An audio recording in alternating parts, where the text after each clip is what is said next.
Kita adalah satu-satunya mamalia yang dari lahir tuh udah dapat fasilitas, bro. Cerdik itu bukannya konotasinya negatif. Banyak orang yang bilang di Indonesia itu cari kerja susah. Pengusaha semua kalau lagi nongkrong sama gue ngomong nyari SDM susah. Giliran gue ketemu orang yang di level SDM nyari pekerjaan susah. Gue tuh bingung gitu. Ini missing linknya di mana? Betul. Nah, banyak yang kita gak diajarin caranya untuk berkomunikasi dengan baik. Banyak yang ngelihat bahwa komunikasi itu cuma sekedar gua pinter ngomong, padahal kan bukan. Komunikasi itu adalah I truly understand what you mean and you truly understand what I mean. Cara berpikir seorang CEO kalau Indonesia adalah perusahaan tuh gimana? Dari lu kalau mau ngurus negara harus ngurus perusahaan. Kalau lu mau jago ngurus perusahaan, lu harus jago ngurus keluarga. Banyak yang aturan itu hitam adalah hitam, putih adalah putih, atau kita banyak bermain di area abu-abu. Kita bermain di area rainbow, bro.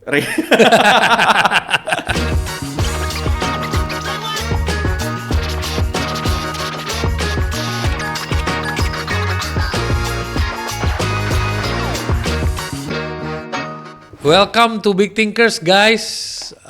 Hari ini gue kedatangan sahabat gue, sahabat dari tahun berapa nih? Dari tahun 2017 ya? Yeah, I think way before. Yeah, way before that.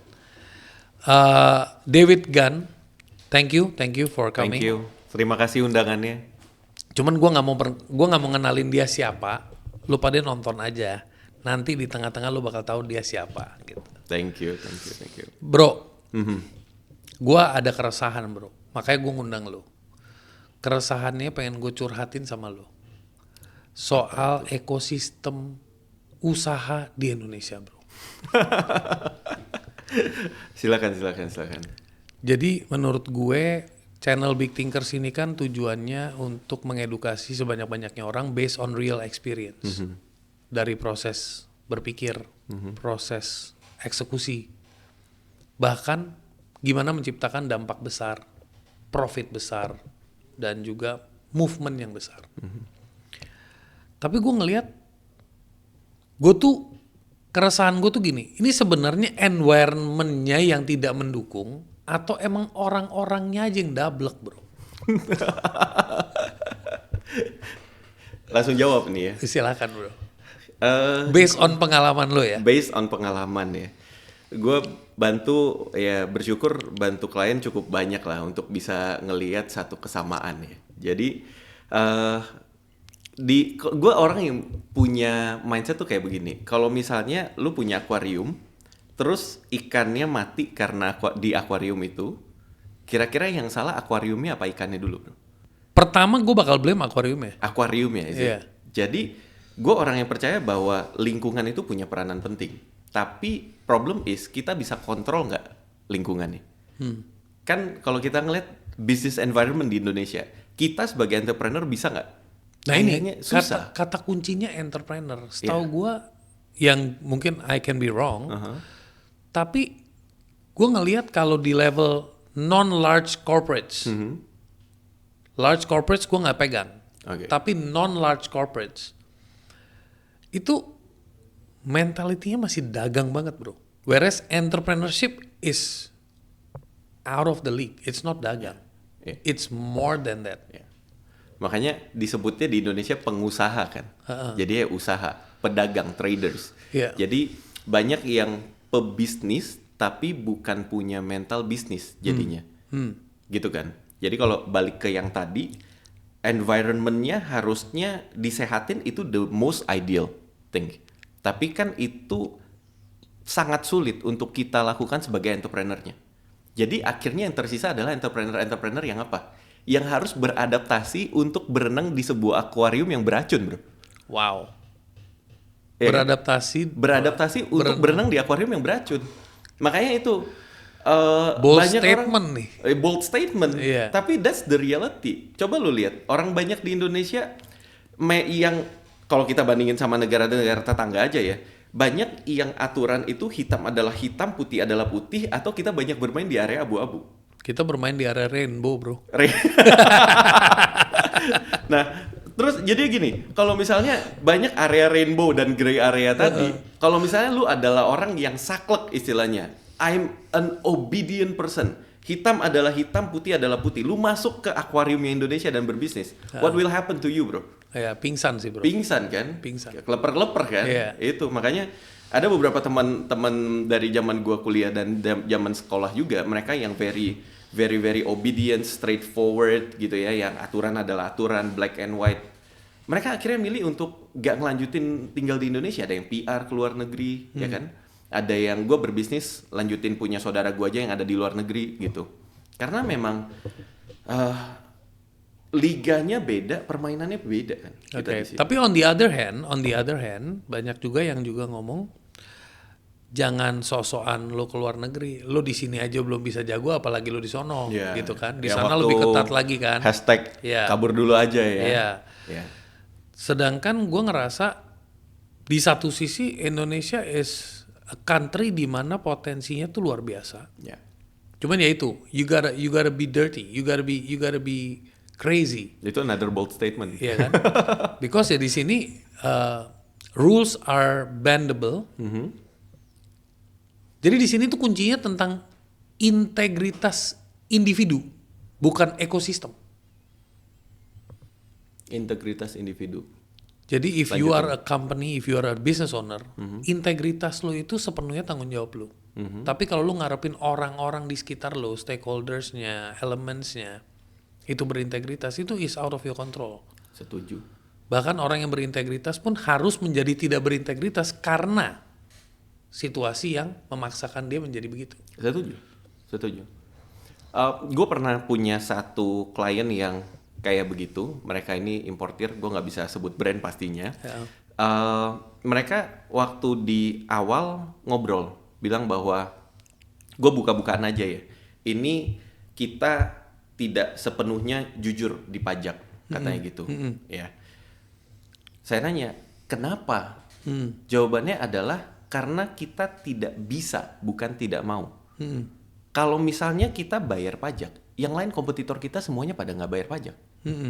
Gue pernah dengar nih kalimat dari salah satu pengusaha. Ya kan? Ada yang area-area nggak semuanya kayak begitu. Tapi kita dalam kehidupan kita adalah ketemu orang-orang yang memang bisnisnya harus ada di bidang itu gitu. Sehingga kalau ditanya gimana maunya sih sebenarnya juga jujur dan rapi dan clean and clear. Iya, supaya gue bisa tidur tenang. Iya. Masalahnya gini, kalau misalnya saya bayar pajak, kompetitor saya yang lain semua nggak bayar pajak. Gimana cara saya bersaing? Iya, yang collapse gue. Iya, betul. Jadi kalau mau bayar pajak, ayo kita bayar pajak semua. Iya. Gitu. Jadi nggak ada keseragaman ya, nggak ada kepatuhan. Iya, jadinya yang ditembak satu persatu sehingga bisa jadi itu menjadi sebuah senjata titipan. Gitu kan. Senjata titipannya tolong dong yang itu diperiksa gitu. Kenapa yang itu diperiksa kompetitor ternyata? Iya, betul. Ya. Dan that's the game. Part of the game. Part of the game. Part of the game yang Part terjadi. of the bigger game. Bro, recently kita melewati sebuah fase di mana ada demo. Ya. What do you think about it? I really talk about politics sebenarnya.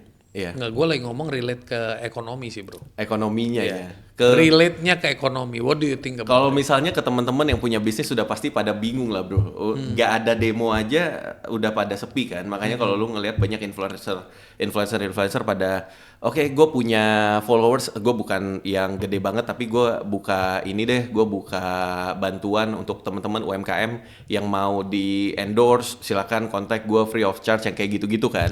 Jadi itu adalah bentuk empatinya mereka terhadap apa yang terjadi. Tapi buat gue ini ya bentuk kekesalan yang menumpuk. Jadi bisa ada different perspektif ya bro ya. Bisa jadi ini adalah kekesalan yang menumpuk. Ya, bisa jadi ini adalah sebuah dari papan catur yang lebih besar kan. Oke. Gitu loh. Jadi tergantung kita mau lihat dari POV yang mana. Kalau misalnya dari kitanya sebagai rakyat kan juga ya mungkin udah enek kali ya.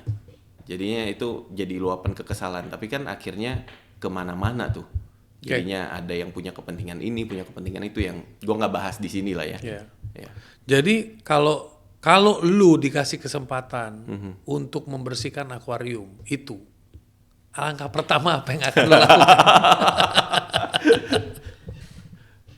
Bentar, kalau misalnya diberikan kesempatan untuk membersihkan si akuarium the environment ini ya. Atau menciptakan akuarium baru. Ya, Tergantung gua akan lagi pegang apa atau dikasih power segede apa. Karena kan ngebersihin akuarium, lu lagi ngomongin lunya siapa nih? Lu ikan sapu-sapu atau yang punya akuarium kan gitu.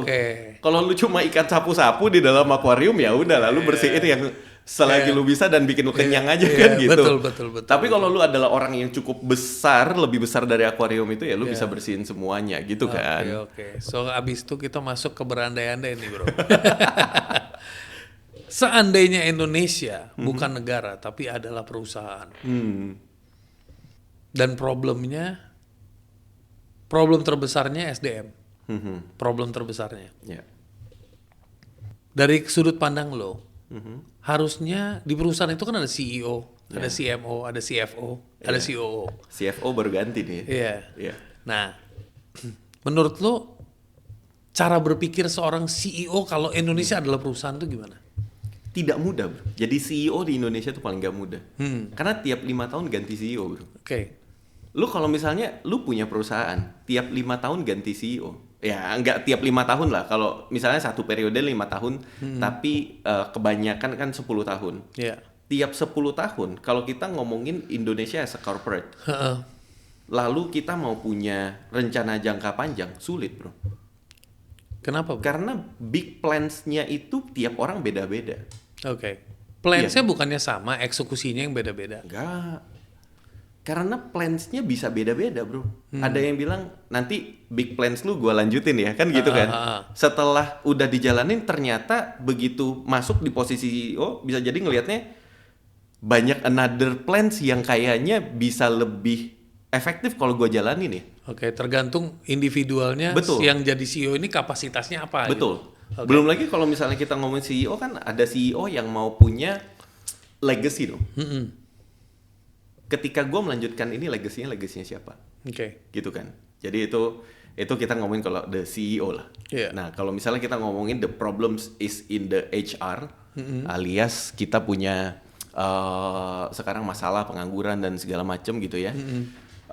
Ini to be fair, gue tidak terafiliasi dengan partai politik apapun, tapi banyak yang kemarin gue bikin konten juga kan ngomongin hal yang sama. 19 juta pengangguran. Sebenarnya kita tidak butuh 19 juta lapangan kerja. Itu adalah sesuatu yang sempat ditweak ya. Karena waktu itu tweak and twisted.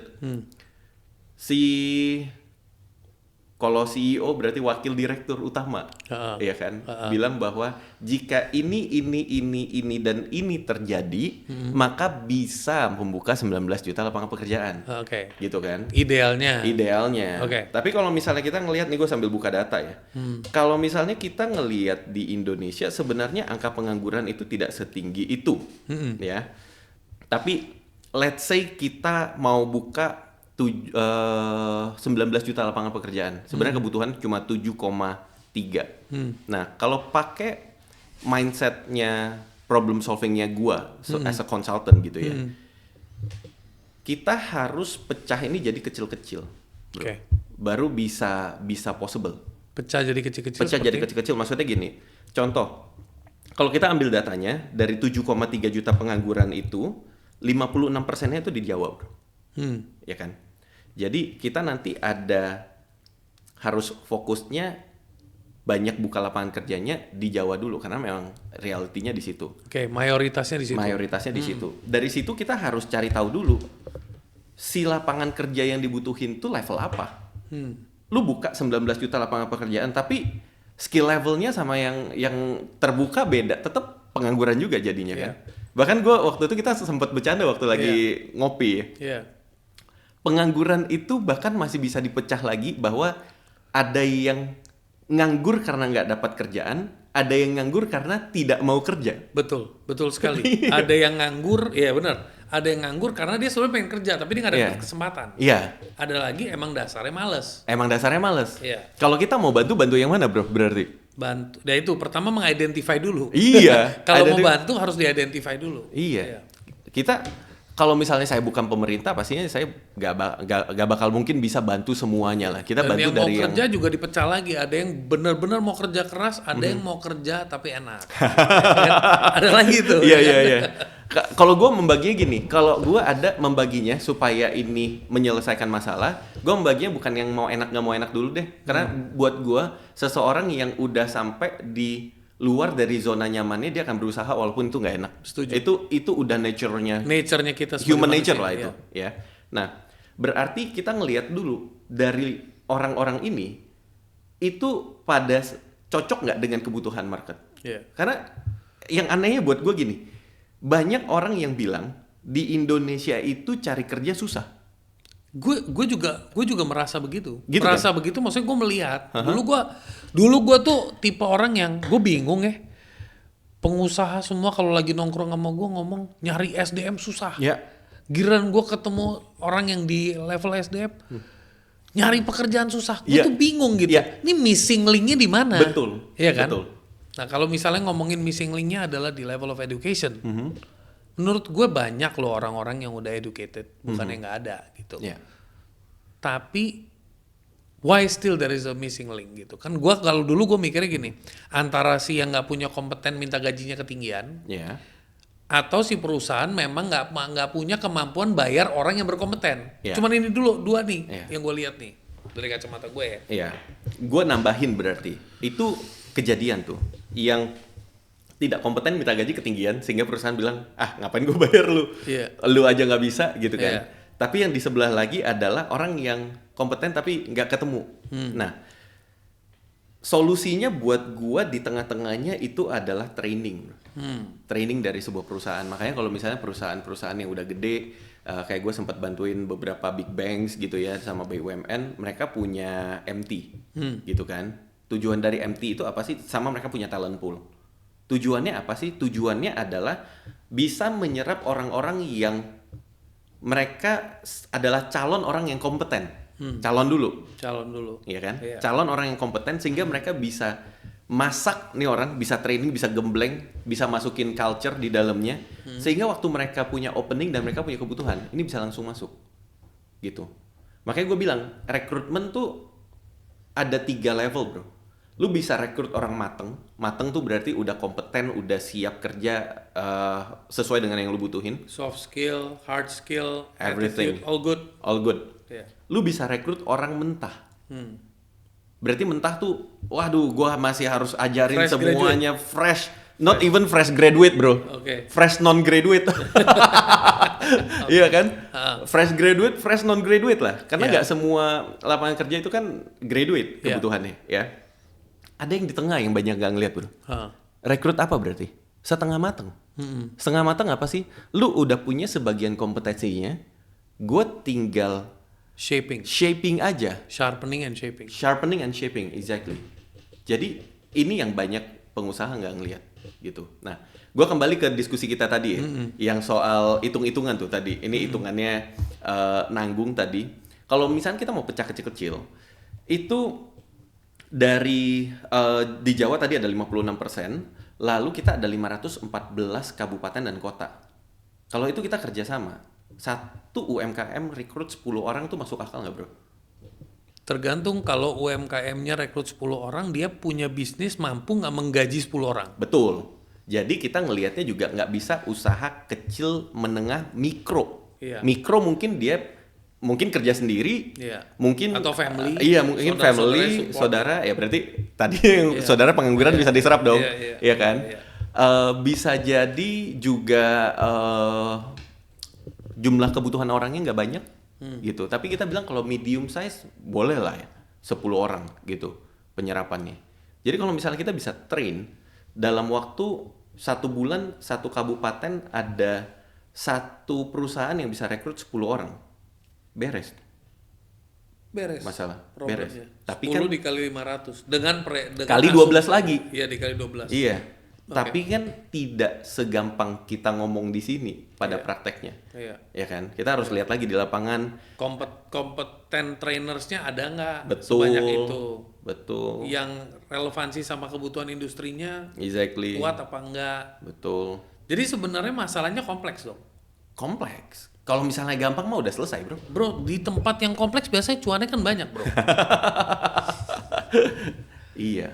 Nah, kenapa? Tapi kan sebenarnya waktu itu government udah ada inisiatif ya. Kalau nggak salah ada kartu yang free training. Ya. Now gue balik ke situ ya. Itu menurut gue inisiatif yang cukup bagus. Cuman problemnya di sini gue bingung gini. Gue pribadi pernah melakukan yang namanya corporate training. Gue pernah menjadi fasilitator dari corporate training maupun paid training. Jadi public training and corporate training. Ini yang gue lihat secara gamblang. When the company pays. Ya, lanjut dulu. The people don't want to listen to your training. Yes. Orang nggak mau dengerin lu punya training. Dia orang mau denger lu punya entertainment. Iya.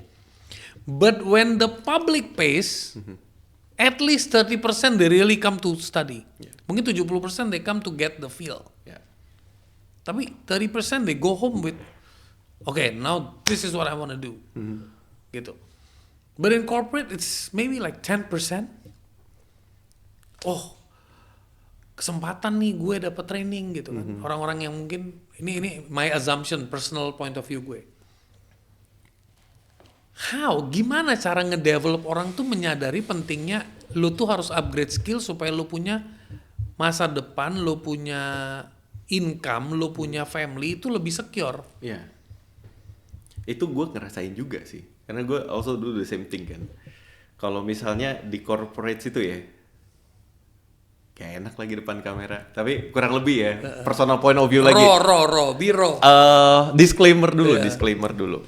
Bahwa kan gue tiap kali training itu biasanya ada kayak sebutnya kayak post evaluation. Jadi how do you feel about this training dan lain sebagainya. Kalau entrepreneur yang bayar duit dari kantong mereka sendiri untuk mereka ikut satu training itu, semakin berat topik bahasannya. Dan secara waktu kalau misalnya ada extra session untuk kita bisa brainstorming, kita bisa sama-sama nyelesain masalah gitu ya, they become happier. Tapi kalau janjiin 5 jam training, lu kasih 7 jam, happy banget. Happy banget. Tapi kalau corporate bro, kebalik. Lu coba telat 5 menit deh. Post evaluation lu tidak time managementnya tidak bagus, tidak tepat waktu dan lain sebagainya. Karena point of view-nya sudah beda. Kalau lu bayar dari kantong lu sendiri, lu mau dapat the best return of investment. Atau return of time invested, karena itu yang paling mahal. Tapi kalau misalnya lu dikeluarin dari kantongnya orang, lu nggak berasa. Makanya gue dulu ada salah satu yang kerja sama gue bawa seminar, terus gue biasanya bagiin buku gratis. Dia minta buku sama gue. Gue bilang, lu beneran mau belajar nggak? Mau. Kalau lu beneran mau belajar, lu beli bukunya. Gue bisa ngasih dengan sangat mudah. Gue bilang. Tapi, you know what? Kalau gue kasih, gue cukup yakin lu nggak akan baca. Bahkan orang banyak yang beli buku dan nggak dibaca juga. Iya. Apalagi free. Itu dia. Ya. Tapi buku lu yang lu kasih ke gue, even tuh gratis gue baca. Oke, luar biasa. Iya. Nah, jadi kalau ngeliatin masalah ini semuanya ya, memang kompleks. Kalau dibilang tadi, berarti lu ngeliat kompleks. Nah, kalau ngomongin tentang inisiatif yang kita ngasih itu, why it doesn't work? It is the same thing. Kayak corporate bayarin orang untuk dia datang ke training, sama pemerintah bayarin orang untuk dia datang ikut pelatihan. Berapa banyak project-project itu yang akhirnya jadi project buat gitu-gituan lah. Buat gitu-gituan lah ya. Gak enak lagi ngomongnya ya kan. You know what I mean? Berapa banyak project itu yang jadi proyek gorengan doang. Itu bahasanya lebih ini ya, lebih smooth ya. Kalau gorengan kan aman ya. Bisa jadi tahu, bisa jadi tempe gitu ya. Jadi itu yang miss, sehingga buat gua dari orangnya memang harus punya curiosity, tapi dari orang yang punya curiosity ini harus difasilitasi. Makanya jawabannya harusnya adalah education business yang proper. Ya, dan di Indonesia apakah sudah ada education business yang proper? Ada beberapa education business yang proper. Kita ngelihat kan ada education business sama university beda kan? Beda. Beda. Menurut gua university is part of education business lah. Karena mau gimana pun walaupun yang punya yayasan dan lain sebagainya, tapi kan tetap masih boleh profit oriented dong. Ya kan. University menurut gua harus profit. Kalau nggak profit gimana dia mau nyediain dosen-dosen yang bagus, fasilitas yang bagus, gitu. Ya. Apa tips buat teman-teman yang lagi mencari pekerjaan, karena kalau lagi desperate, apa aja gua siap kerjain. Sedangkan kalau kita mau sehat, kita punya satu yang namanya basic understanding. Gua itu bisa, kalau gua selalu ngomong simple 5 pertanyaan.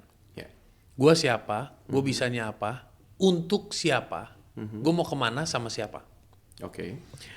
Dan ini sebenarnya bisa dipakai buat para calon employee yang mau kerja ke employer. Jadi lu sebelum apply CV lu tahu dulu lu tuh siapa. Lu bisanya apa. Kalau lu nggak punya skill yang luar biasa, tapi lu bisa belajar dengan cepat, lu bisa adaptasi di situasi yang pressure.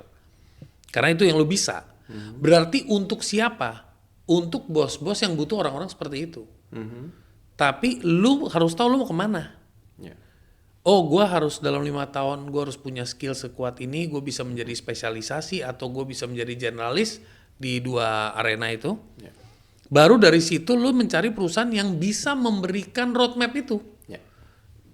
Kalau employee aja udah bisa memfilter employersnya, menurut gue ekosistem akan berubah, bro. Setuju, tapi not that simple. Gue jawab dari kacamata gue, tapi tidak fully bisa comply karena gue tidak mengalami itu. Jadi maksudnya gini, gue akan jawab dari sudut pandang konsultan dan pemilik bisnis. Karena gue tidak pernah berada di sepatu seorang employee yang udah kepepet, nggak pernah kerja sekian lama, susah cari kerja, ditolak di mana-mana, gitu. Karena itu ada pressure tersendiri lagi kan. Betul. Gitu. Jadi ini ibaratnya kayak ngomong perintis pewaris, tapi ngomongin perintis enak. Ternyata pewaris kan nanti jadinya nggak sinkron. Cuma kalau saya mencoba untuk berempati gitu ya. Bayangin lu kayak yang gue ceritain tadi. Udah nganggur, lumayan lama, nyari kerja, ditolak di mana-mana. Lu bahkan not even lagi mengqualify.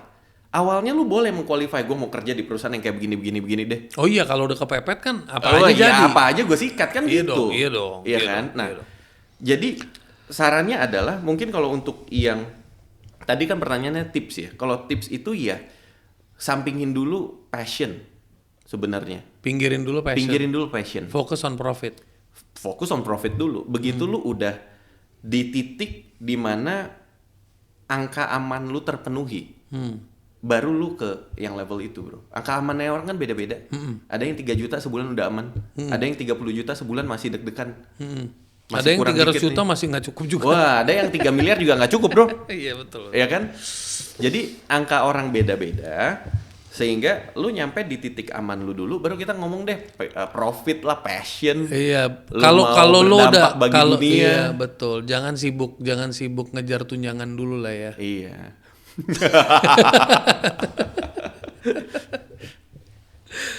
Oke. Silakan. Lo punya pengalaman yang paling absurd pas lagi ngebantuin company di mana mungkin lo pernah coba ngebantu si entrepreneur, tapi entrepreneurnya benar-benar hard-headed. Iya. Ada. Biasanya itu lintas generasi ya. Yang sudah mulai berpikir maju itu adalah anaknya, bahwa ngelihat kesian bapaknya, mamahnya tiap hari datang ke bisnisnya dia, ya dagang lah intinya, it's not a business ya. Dagang, dengan tapi konsep buka toko tutup toko lah ya. Tapi gede, bro, gede. Nah, dengan segede gitu dan udah dilakuin udah dari dia bahkan belum lahir gitu kan ya. Dikuliahin ke luar negeri, balik lagi ngerasanya bahwa ini gue belajar di luar kan, bisnis ini harus systemize, ada SOP apa segala macem. patah sampai sini. Kan nyari bantuannya adalah nyari coach, nyari konsultan gitu kan ya, yang siapa nih yang bisa bantu gua untuk ngerapiin perusahaan ini. Datang ketemu sama first generation ya. Kalian tahu apa tentang sistem? Kalian tahu apa tentang bisnis ini? Saya ngerjain ini udah dari dulu sampai sekarang, lihat gede gitu. Nah, terus kalian ucuk-ucuk anak kemarin mau ngerubah. Iya. Udah proven sistem saya jalan. Iya, apalagi saya punya, kalau di bidang saya, kalau misalnya saya adalah di bidang entertainment, mungkin wajah yang muda adalah sebuah kekuatan gitu ya. Tapi saya kebetulan wajahnya agak lebih muda dari umur saya, jadi waktu ketemu sama orang-orang yang lebih senior, jadi sebuah challenge lagi, Pak. Lu umur berapa emang? Lu udah ngerjain apa aja? Bisa bantu gua? Gitu kan? Jadi yang hard-headed kayak begitu, ada beberapa yang bisa di-soften. Di-soften adalah, I'm not smarter than you, I am coming to help you. Jadi bayangin Om, kalau misalnya Om adalah raja, saya itu penasehat raja. Saya nggak mencoba gantiin posisi Om sebagai raja. Atau membuat anak Om mengkudeta Om. Tapi saya di sini adalah, Om kan sebagai raja saat ini. Ya kan? Ini kan adalah calon rajanya Om, si anak ini. Dia yang nanti akan meneruskan kerajaannya Om. Kalau misalnya dikerjakan dengan cara yang sama, berhadapan dengan industri, kira-kira kerajaan ini akan bertahan nggak? Ya enggak lah, kalau industrinya evolve terus-terusan. Iya, makanya saya jadi penasehat raja. Nah, jadi kalau dengan konsep seperti itu tuh biasanya ada beberapa yang hard-headed tuh ya make sense, let's try gitu. Tapi ada beberapa juga yang ya kehidupan lah ya. Ada beberapa yang lu siapa yang gue harus denger nasihat lu. Exactly. Gitu kan? Exactly. Nah, ngomongin soal nasihat, ngomongin soal advice, ngomongin soal insight, ngomongin soal strategi, ngomongin soal unlocking the thinking process, di mana yang dilakukan oleh para expert di bidang-bidangnya seperti ada coach, ada motivators, ada consultants, ada mentors. Now, di era seperti sekarang yang everything is so open, informationnya udah terbuka, everybody suddenly become guru of something or the other gitu. Menurut gue salah atau enggak, gue jawabnya depends. Tapi itu menjadi profesi juga. It's like a profession. Becoming a coach is a profession, becoming a teacher is a profession, becoming a speaker is a profession. Pertanyaannya, how do you pick the right one when there are too many bullshitters around? Portofolio sih. Oke. Sama kayak lu milih designer. You want to design a logo. Now, even ChatGPT can do a logo. Yeah. How do you know you are not paying them to just promote ChatGPT logo and then send it to you? Iya, betul. Iya kan? Satu pasti reputation. Reputation. Dua, portofolio. Reputationnya dia gimana? Oke. On the market. Yeah. Right? Reputation / branding lah ya. / branding, personal branding. Lalu yang kedua adalah portofolio. Dia udah pernah ngerjain apa aja. Oke. Gitu. Kalau dia nggak pernah ngerjain apa-apa, ya mau nggak bisnismu jadi bahan percobaan? Oke. Tapi kan coach-coach yang baru lulus nih, baru dapat sertifikat, certified coach, dia kan butuh tempat latihan juga dong. Kan dia niat mau jadi coach. Iya. Nah kan yang bingung, nih orang niat mau jadi coach atau nih orang memang capable, dia memang punya skill dan dia memang design to be a coach. Iya. Ada kan? Ada. Memang manusia yang dilahirkan karena dia memang jago bertanya. Iya. Gitu kan? Betul. Ada lagi itu cara tercepat untuk cari duit. Kalau gua ngelihatnya gini, mirip kayak proses seorang dokter boleh nanganin pasien. Gitu kan? Bagaimana seorang dokter boleh nanganin pasien? Kalau gua dulu di consulting, gua itu bersyukurnya banget dikasih mentor itu orang dari UK. Dia itu tinggal di Malaysia, terus ya gua dimentorin lah sama dia. Jadi banyak belajar the consulting process dan lain sebagainya gitu. Nah, kalau misalnya gue membedakan dulu ya, certified ini di Indonesia kan abu-abu banget. Iya. Sertifikat itu tidak semuanya itu means you are capable. Iya. Iya kan? Ada yang sertifikat pokoknya lu datang ke sebuah event, bayar sekian puluh juta, ikut berapa hari, selagi lu datang sertifikat keluar. Iya. Bahkan ada yang nggak datang pun sertifikat bisa keluar. Iya, itu namanya beli. Iya. So what's the meaning of certification? Harusnya certification is something that prove you are capable of doing something. Iya. Betul nggak? Idealnya begitu. Idealnya begitu. Nah, balik lagi ke di prosesnya tadi. Ada yang membedakan kalau kita pernah kayak dokter tadi ya, sampai dia bisa handle seorang pasien yang case-nya itu sudah tentang nyawa, tentu dia nggak langsung ke sana. Makanya di teman-teman dokter pasti ada koas dulu dan lain sebagainya kan itu untuk meninggikan flying clock namanya kan. Betul. Jam terbang maksudnya. Betul ya, flying clock ya. bukan flying clock. Jadi experience-nya mereka dinaikin gitu loh. Setelah experience-nya dapet, baru mereka more specialized. Praktek lagi, more specialized, educate lagi sampai akhirnya benar-benar capable. Menurut gue sih gitu sih. Oke. Jadi yang membedakan nanti adalah orang ini ngikutin proses nggak, punya jam terbang dan case yang udah banyak apa belum. Kalau misalnya cuma mau jadi coach mah gak usah ikut sertifikasi bro. Iya. Besok lu datang ke tukang print, Lu print kartu aja. nama, Iya. nama lu bawahnya kasih coach aja udah jadi coach. Iya betul. Tinggal lu bisa bantu klien nggak? Iya gitu. benar. Kenapa coaching business as a business doesn't really work in Indonesia? Banyak sekali yang fail. Oke. Ini sesi gak ngaku dosa berarti ya Pak ya? Yeah. Buat gue ngejalanin bisnis coach itu kurang lebih 6 tahun, 7 tahun. Yeah. Gue ngelihat bahwa coaching is not the thing that most Indonesian entrepreneurs need. Oke. Coaching bukan sebuah hal yang dibutuhkan oleh banyak pemilik bisnis di Indonesia. Gue bilang banyak kenapa? Karena ada beberapa pemilik bisnis di Indonesia yang udah di level mereka siap coaching. Iya. Maksudnya coachable. Iya. Coachable itu beda sama incompetent ya, beda. Iya. Jadi coachable itu maksudnya gini, dia itu kita brainstorming 2-3 jam, dia udah tahu arahnya kemana, eksekusinya seperti apa, dia udah ngerti semuanya. Dia kompetennya udah ada, cuman dia butuh brainstorm and clarity. Exactly. Yeah. Tapi kebanyakan orang yang datang ke gua itu adalah they don't know the how. Iya. Gimana caranya kita mau coach mereka kalau misalnya dia how-nya aja belum bener. Iya. Bahkan jangankan how, what-nya aja kata-kata tahu. Iya. What you want to become. Iya. Makanya sekarang yang banyak gue bantuin itu adalah sampai ke how-nya, ayo kita kerjain bareng gitu. Kita mau nyusun KPI, OKR, ayo kita susun bareng. Kita mau identify business process, ayo kita susun bareng. Gue mau bikin SOP, ayo susun bareng. Ngelibatin dia sama timnya dia, baru bisa jalan. Gitu. Nah, kenapa gue nggak purely bilang gue juga konsultan? Karena dulu waktu jadi konsultan banyak juga hal-hal yang udah kita brainstorming, udah kita advice, gak jalan juga. Karena gak ada tim implementation. Iya. Satu buku, nih rekomendasi dari kita, gitu, dikasih ke bisnisnya. Dijalanin gak?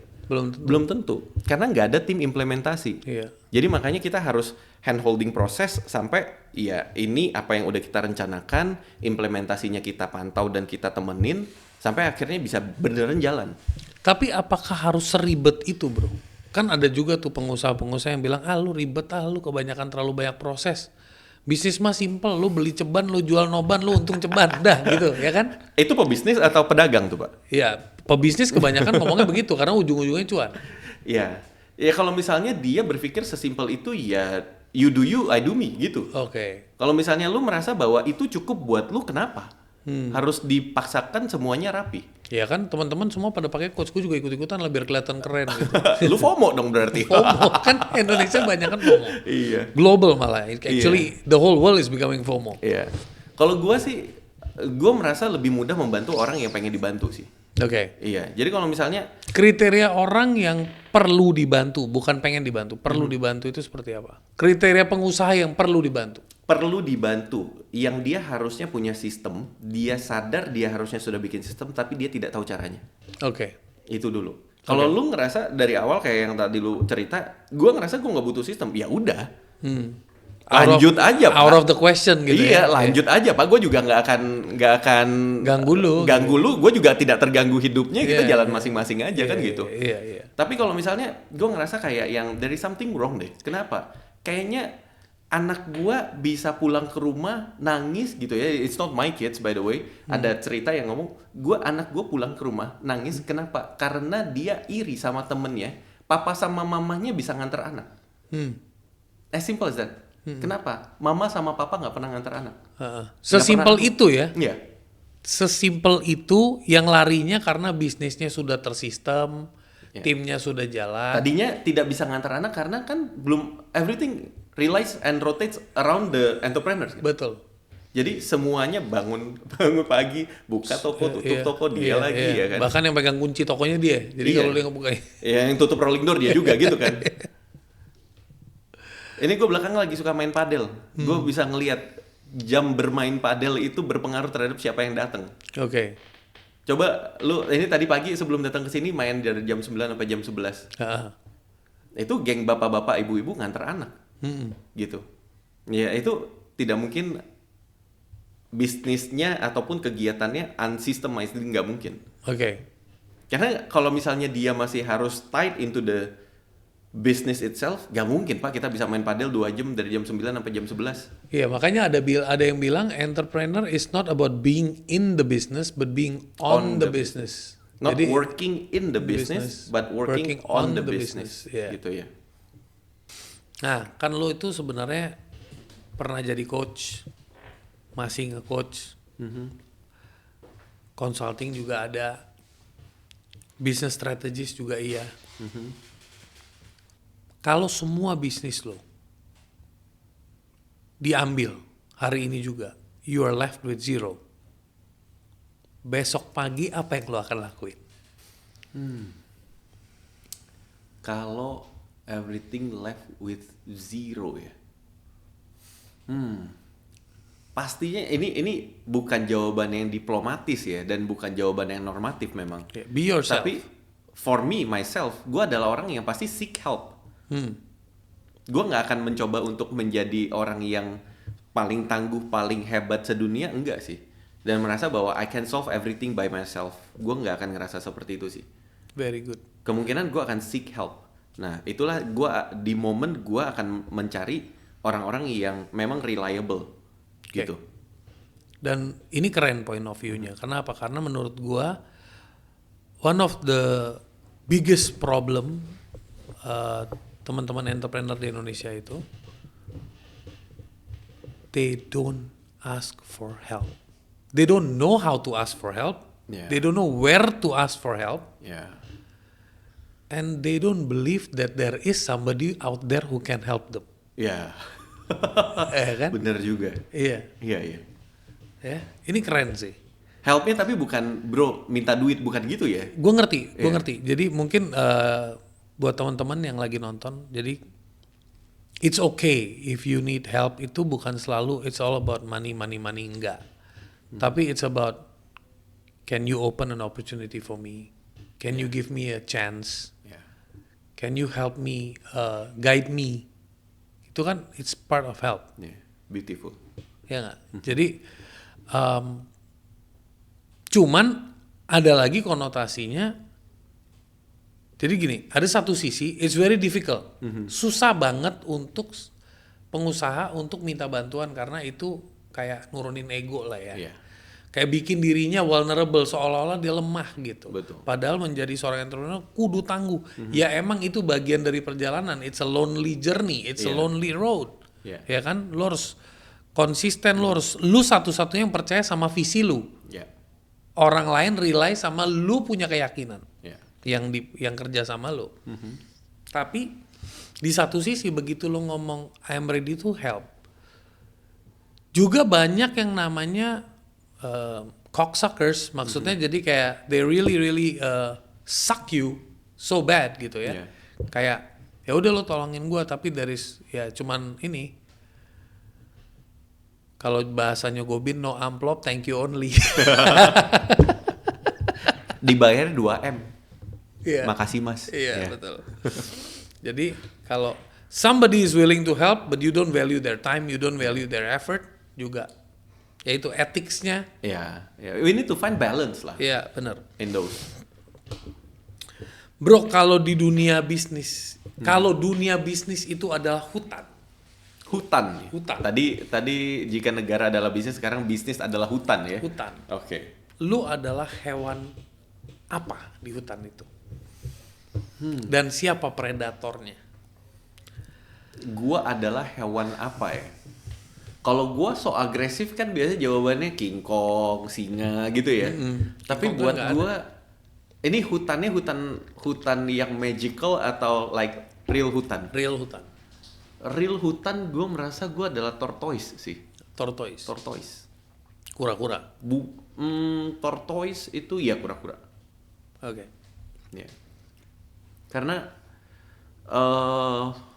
dari dulu ya gue merasa bahwa figur gue itu mungkin kalau gue udah tua nanti gue jadi guru gitu loh. Jadi kayak Kung Fu Panda punya guru itu ya? Ya kayak Master Ugo ya tadi gue begitu lu bilang ini bukan Shifu sih tapi I wanted to be. Dari gue masih muda itu ada beberapa orang yang bilang gue old soul katanya. Kalau lu pernah dengar konsepnya kayak begitu. Soul, Jadi gue itu di beberapa bagian itu cara berpikirnya kayak orang tua gitu loh. Tapi ya ada beberapa yang kita harus cutting edge juga kan, harus innovate dan lain sebagainya gitu loh. Jadi gue merasa kayak nanti kalau gue udah tua kayaknya jadi Master Ugoy kali ya. Gitu. Dan menurut gue seru sih kalau setiap entrepreneur itu menyadari ini adalah hutan dan gue adalah hewan yang seperti apa. Jadi dia bisa menguasai karakteristik dia. Dan dia bisa tahu siapa yang bisa jadi ally-nya dia, siapa yang jadi predatornya dia.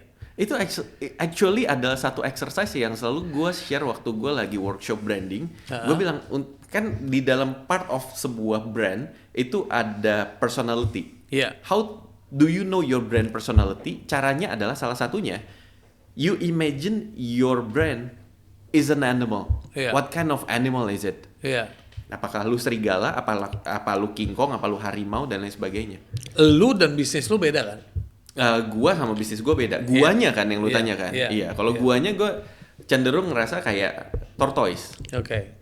But in your business, if you had a business and business itu adalah di dalam hutan dan bisnis itu adalah salah satu animal, what would be that business? Eagle. Kalau itu, iya. Gue bukan satu in a business, gue bukan yang kayak mau menguasai semuanya, but need to be very sharp, gitu kan, dan tactical. Lu bayangin elang bisa nangkap ikan bro, jangan bilang kelinci dulu ya, kelinci kan kelihatan even though dari atas langit ngelihat kelinci tidak mudah, gitu ya.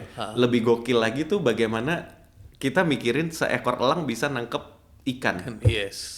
Berarti dia nangkep peluang setajam itu. Nangkep peluang gitu. Setajam itu, yes. So that is the. Nah ini bedanya nih. Jadi biar yang nonton tahu. Jadi nggak selalu ownernya punya pesona sebagai animal. Itu sama dengan bisnisnya. Bisnisnya juga bisa punya pesona animalnya sendiri. Betul. Gitu. Betul. Sebagai pengusaha, menurut lo apa yang bisa kita copy dari monyet yang kita nggak perlu copy dari manusia? Ini pertanyaan tajam dan lucu juga ya. Apa yang kita bisa pelajari dari monyet? Resourcefulness menurut gue bro. Cerdik. Karena kadang kita sebagai manusia itu becoming a modern human ya. Karena kita dari gini. Biar lu kebayang kenapa gue menjawab ini ya. Kita adalah ini kan tergantung point of view lu.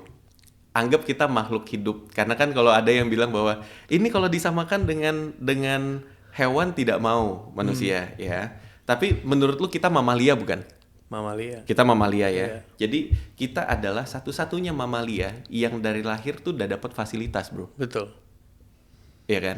Nah, karena kita lahir udah ada fasilitas. Fasilitas maksudnya tuh ada rumah sakitnya. Kalau misalnya kita bandingin sama animal have zero, bro. Nothing. Brojol udah jatuh. Brojol udah ya either lu hidup atau mati udah gitu kan. Kita ada angka harapan hidup, masih ada imunisasi dan lain sebagainya. So as modern human, kita itu dari lahir aja udah punya banyak facility. Iya. Yang akhirnya kita dalam tanda kutipnya manja. Iya. Nah, kenapa kita tadi kalau pertanyaannya belajar dari monyet adalah cerdik, bro.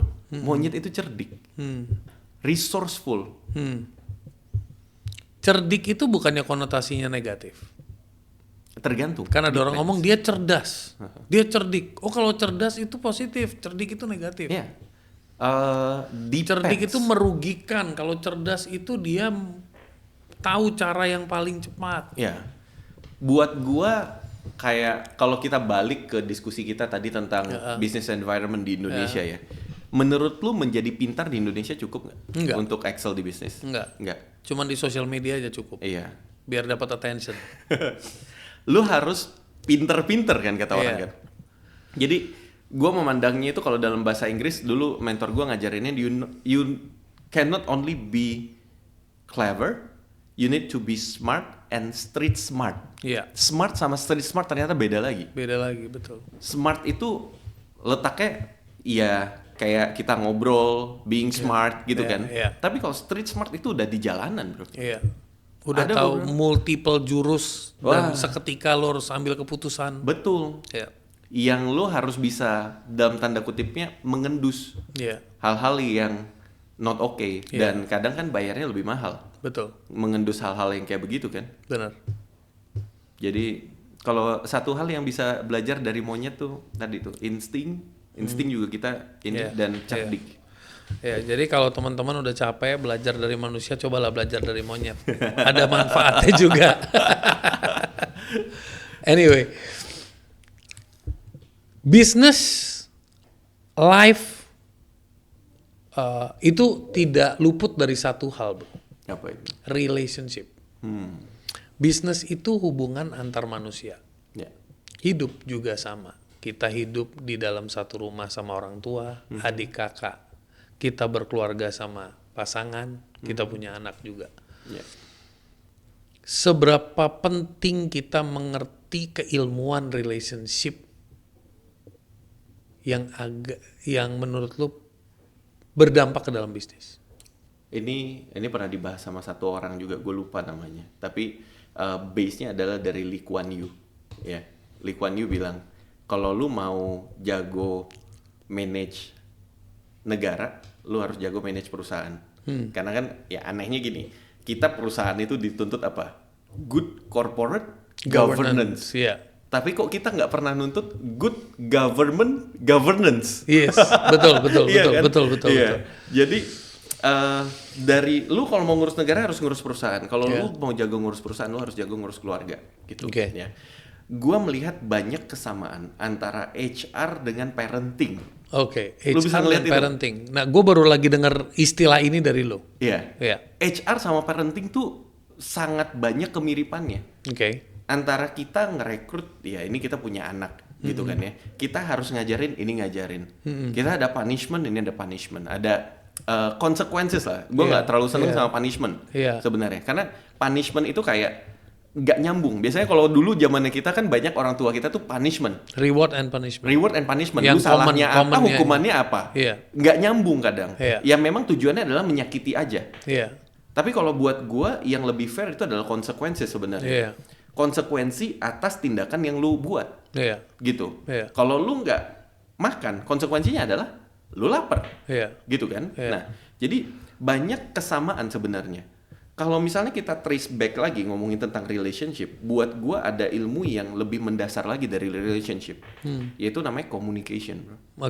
Kenapa? Karena buat gua, base of relationship is communication. Setuju nggak? Let's see, komunikasi antar teman, friendship namanya. Komunikasi antar pasangan, relationship namanya. Komunikasi dari atasan ke bawahan, leadership namanya, ya kan? Komunikasi antara kita dengan Tuhan. Kalau di kepercayaan gue namanya worship. Gitu. Jadi ilmu untuk berkomunikasi ini penting banget. Nah, banyak yang kita gak diajarin caranya untuk berkomunikasi dengan baik. Banyak yang ngelihat bahwa komunikasi itu cuma sekedar ya gue pinter ngomong, padahal kan bukan. Komunikasi itu adalah I truly understand what you mean and you truly understand what I mean.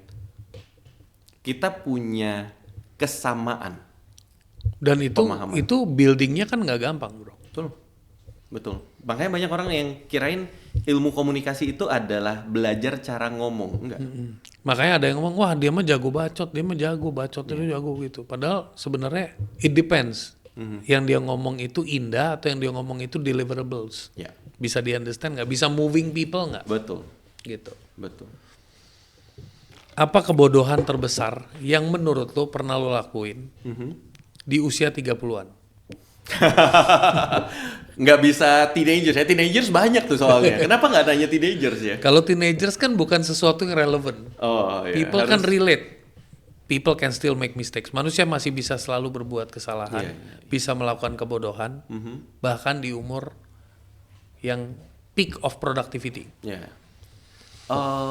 Itu tadi, not realizing when I am on the wrong path. Gue merasa mungkin terlalu lama ngambil keputusannya, tapi itu juga for me setelah sampai di titik ini ya, for me it's just in time sih. Cuma I wish I could shorten it, gitu. Tapi ya kalau misalnya udah ngeliatin apa yang udah terjadi dalam hidup gue ya, kalau kita bilang jalan Tuhan lah ya. Iya. Memang harus segini, bro. Harus lewatin proses itu. Harus melakukan kebodohan itu. Iya. Kalau nggak belajar. Exactly. Iya. Ya kalau misalnya gue shorten it juga mungkin nggak nyampe di sini, gitu kan. Tapi gitu. I wish Tuhan. Ya tapi itulah. Same rahasia ilahi ya. Same like when I wrote a book. Sama kayak when I wrote a book, I wish I had the reframing knowledge when I was in my early 20s. Yeah. Would be very different how I see the world gitu. Oh, satu lagi tuh. Kebodohan. Being naive. I thought I was smart and being naive, and I make a bad business deal with an old friend. Menurut gue itu. Nah ini ngomongin, gue suka nih pas lo ngomong I made a bad business deal with an old friend. Ini ada dua nih. Business deal versus old friend. Nah, ini situation yang bukan new. It happens with many people. What is the normal issues? What do you mean what is the normal issue? Karena dua-duanya, satu lu melakukan deal of business which requires, kalau lu melakukan business deal itu sangat-sangat fokus ke logika dan numbers. Tapi kalau udah ngomong old friend itu ngomongin emotion. Nah, don't bypass the due diligence. Satu adalah make sure you have the due diligence. Nah, yang kedua adalah don't bypass the due diligence just because an old friend. Karena itu yang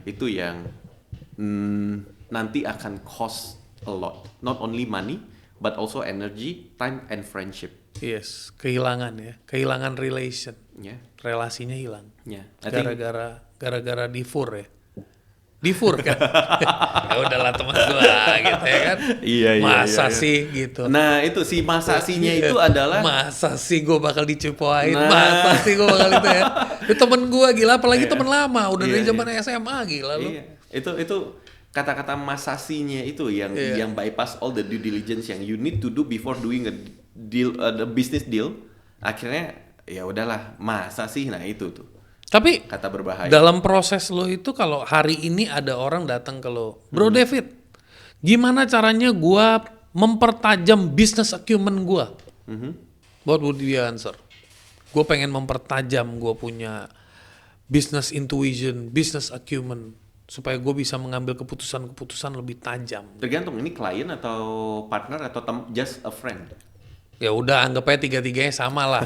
Tiga-tiganya bayar lo lah. Udah karena gitu. beda. Okay. Kalau a friend, iya, gue akan melepas topi consulting gue dan lain sebagainya ya. Listen to him as a friend dan kita discuss as a friend lah, gitu kan ya. Tapi kalau misalnya ini adalah klien, ya tentu kita akan identify tadi. Kayak ada ini satu yang lagi gue handle itu satu anak muda yang dia itu. Anak muda nih umurnya berapaan nih kira-kira nih? 20-an. Oke. Dia ini masuk, in fact ada 2 case sekarang yang lagi kayak begini. Dia itu masuk ke dalam bisnisnya dan karena dia punya jalur orang dalam, fasilitas keluarga, dia masuk ke posisi strategis. Tapi belum capable untuk melakukan dan menghandle posisi ini. Jadi I need to groom this guy as fast as possible supaya dia bisa sampai ke posisi itu. caranya bagaimana? Ya pertama assessment dulu kan. Kayak yang tadi gue cerita, kayak datang ke dokter, cari dulu penyakitnya, assessment. Caranya bagaimana? Satu, lu butuh posisi apa di sini? Butuhnya general manager. Oke. Kalau lu butuhnya adalah general manager, kita ngeliat kompetensi dari general manager itu apa aja. Harus ada ini. Oke. Udah dapat ya kompetensinya general manager yuk. Sekarang kita ngeliat realitinya, karakteristik dan kompetensinya dari orang ini kayak gimana. Oh, dia analytic skill-nya juga belum oke, leadership-nya belum terbiasa, selama ini belum pernah kerja di perusahaan dan lain sebagainya. Itu menjadi gap kan antara dia sekarang sama dia yang mau kita bentuk. Nah, kita bikinin program untuk segera dia bisa mencapai ke kompetensi ini. Gitu. Itu kalau misalnya klien. Gitu. Satu lagi tadi business partners. Kalau business partners adalah ya due diligence berarti. Due diligence tuh paling basic apa aja sih? Kalau buat gua top 5 lah, top 5 point nih jangan sampai kemis Neil gitu istilahnya. Dulu dan sekarang jawabannya menjadi berbeda. Versi yang sekarang aja ya, versi yang udah banyak kena cia ya. Jadi biar belajar dari kerugian-kerugian yang udah gua alamin gitu. Satu itu adalah pasti dari sisi value dulu, bro. Value, we have the same value or not? Gitu kan. Lalu yang kedua adalah vision. Visionnya oke apa enggak? Nah, setelah itu baru kita ngomongin tentang ini secara skill kita cocok apa enggak gitu kan ya. Secara market kita ngelihat hal yang sama atau enggak gitu. Beliefnya sama apa enggak. Ya, kita ngomongin tentang hal-hal itulah. Masalahnya nanti kalau misalnya udah di dalam, udah bisnis bareng baru berantem nggak asik. Udah mending kita ribut di depan deh gitu. Daripada nanti di belakang. Itu kan sebenarnya urusan soal kesepakatan ya. Iya, sepakat hari ini kan belum tentu kesepakatan besok, bro. Bukan, itu kan sebenarnya urusan sepakat, bukan sepaket. Beda ya. Iya. Kan manusia itu sepaket dengan karakter, attitude yang lu nggak bisa tahu di depan. Jadi pada saat lu bilang value, gue mau challenge lo justru. Value itu gimana cara cari taunya? Ya, jadi yang ada bukan value yang benar dan tidak, tapi cocok atau tidak cocok. Jadi gue menganggap bahwa partnership itu kayak cari istri. Ya kan? Kalau misalnya lu partnership kayak cari istri berarti ya, gue nggak tahu ya, nggak semua orang kan beliefnya sama gue. Tapi kalau di gue kan ya berarti pacaran dulu dong, untuk tahu lu value-nya sama apa enggak. Jadi sebelum kita deal a business, ya kita do something pilot project dulu aja. Project based dulu. Project based dulu dari aja. Situ kita lihat kalau ada konflik gimana. Iya, gitu kan. Betul. Rhythm gua kerja sama rhythm lu kerja sama apa enggak? Ya kan? Metodenya gua sama metode lu sama apa enggak? Dari situ aja kita ngelihat. Kalau metodenya sama, berarti kalau ada kesalahan dua-duanya bisa salah dong. Kalau metodenya beda, justru itu yang mengkomplimen kan? Betul. Jadi gini, metodenya sama itu maksudnya adalah metode kerja. Gitu. Jadi bukan technical method ya. Lebih ke metode etos kerja. Betul. Etos kerja. Itu mungkin lebih tepat. Thank you. Jadi kayak buat gua orangnya kerja itu harusnya waktunya itu dari sekian sampai sekian kita maksimalin supaya tidak banyak overwork. Ada orang yang pokoknya I always overwork. Gue sukanya overwork, yang penting sampai jam 2, jam 3 gue mau depan laptop. Nah itu aja jam 2 kalau misalnya lu tiba-tiba di telepon, mengganggu. Bro, iya, ini gimana? Gue udah tidur bro, udah istirahat jam 2. Ternyata dia masih yang on. Ayo kita dia kerja masih on gitu. Fire, Itu bukan bilang apakah cara dia salah, enggak, cuma nggak cocok nantinya kan. Nggak compatible ya. Nggak compatible. Karena dia tidak, rhythmnya jadi kacau. Betul. Even sampai hal kecil kayak communication bro. Ada tipikal yang kalau misalnya kita communicate, kita chatting as a business partners gitu, harus dibales. Bales ya oke, noted, oke, terima. Ada yang diem aja. Itu dua aja udah bisa kayak suami istri, urusan odol dipencet di depan apa di belakang. Sederhana itu kan. Sesimpel itu. Sesimpel AC mau berapa derajat Celcius kan. Betul. Ada yang sampai jam berapa pagi, ada yang tengah malam dimatiin kedinginan. Itu kan lu nggak bisa due diligence dengan Pak, saya punya list pertanyaan untuk Bapak, ada 25 pertanyaan. Jika saya WhatsApp Bapak, apakah Bapak akan membalas dengan segera? Kan nggak mungkin gitu. Iya, karena nggak ada macomblang bisnis ya. Ada yang macomblang pasangan ya. Iya. Nggak ada speed dating tuh. Iya, benar juga loh. Keren. Speed dating gitu. Apa yang lebih penting dari jadi sukses buat lo?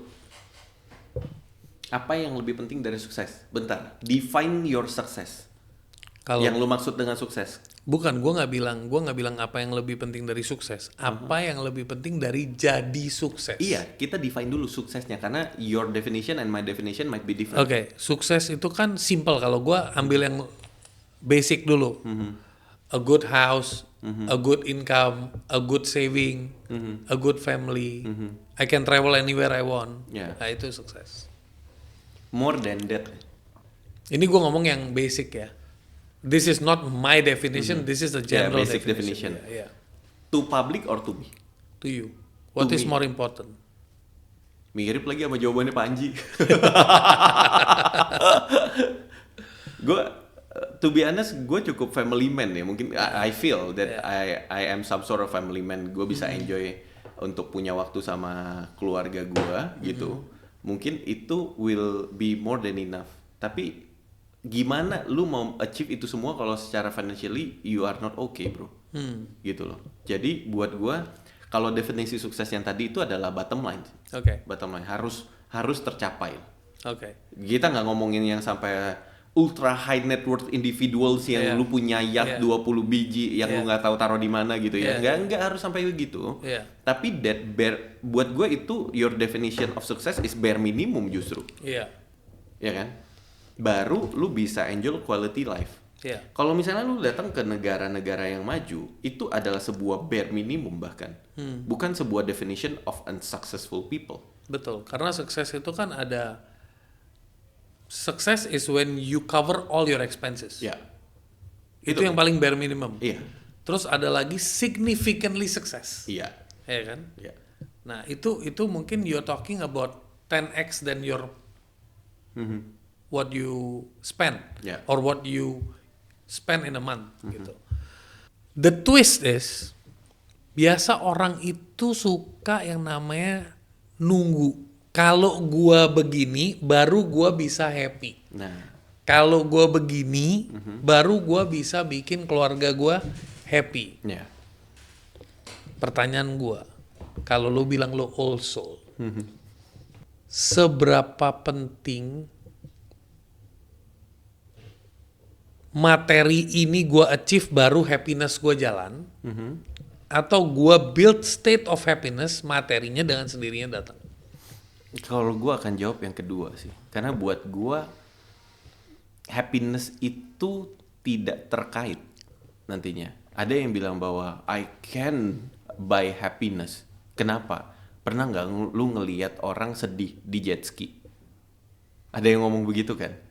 Tapi buat gue adalah happiness itu being. Makanya gini, kalau fun, saya pakai bahasa Inggris biar kelihatan dan kebayang. Kalau fun, kata depannya apa? Fun kata depannya F. Having fun. Kata depannya having fun. Berarti sesuatu yang eksternal you need to have and then you become fun. Gitu kan ya. Tapi kalau happy, kata depannya apa? Being. Be happy.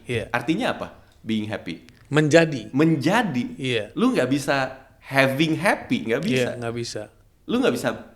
Makanya itu kalau misalnya kita ngomongnya orang yang bilang bisa membeli kebahagiaan, perlu ditanya definisi dari kebahagiaannya dia itu apa.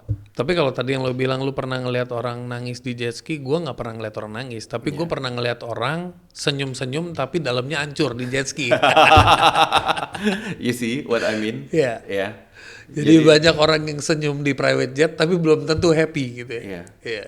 Jadi itu dia, happiness itu from the inside. Makanya tadi itu menurut saya bahasa Inggris menjelaskan itu yang sangat baik sih. Dengan tepat ya. Dengan tepat. Have fun sama nggak bisa have happy. Have being fun happy and being happy itu dua hal yang berbeda. So if you make so much you will have fun.